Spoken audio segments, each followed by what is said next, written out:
As a student, what is the saddest thing you have found out about your teacher?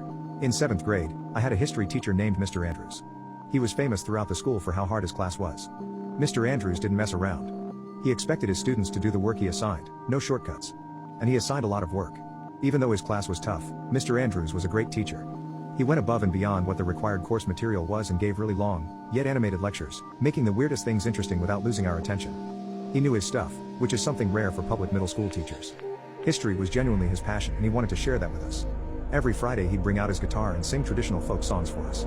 The whole class would sing along, and it was a relief from the stress of all our other classes once a week. Still, his policy of assigning huge amounts of homework made him somewhat unpopular. Most students had mixed feelings about his class, myself included. One day, totally out of the blue, we took a break from our usual lesson plan. This was nearing the end of the year. Our middle school's guidance counselor was in the room, looking somber. As the bell to signal the start of class rang, she began to tell us how kind it is of Mr. Andrews to do this every year, and that we should be very respectful. She stepped aside and let Mr. Andrews begin to talk. A picture of 3 young adults was on the screen in front of class.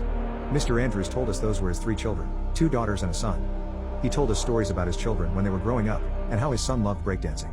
We were all confused at this point, but we knew that this was serious, so we listened attentively. He fast-forwarded to the future. His eldest daughter was getting married. One Wednesday, he got a call from his daughter, very seriously, telling him to come home. He thought there might have been a slight hitch in the wedding planning, so he wasn't too concerned. But when he arrived home, he saw a bunch of police cars outside. Mr. Andrews went into his home and told us the last thing he could consciously remember was an officer telling him, "Mr. Andrews? We found your son inside his home deceased from what appears to be a self-inflicted gunshot wound. His son took his own life." Mr. Andrews said he didn't notice any warning signs. A week before he passed, he told his father he wanted to go to college to become a history teacher. Following his passing, it came out that he had a fiancée that no one knew about, but it was a complete shock to her too. The entire time Mr. Andrews told his son's story, I was paralyzed. I couldn't move or make a sound. I could hear the emotion in my teacher's voice. I could tell which parts were the hardest for him to get to, when his voice broke and he took long pauses before continuing. I could hear which parts would be ingrained in his mind forever. The story was so painful for him to relay, but he still told his students every year because he wanted us to know the effects that self-harm has on a family and a community. He wanted us to know that we can, and must, ask for help. I will always remember his story.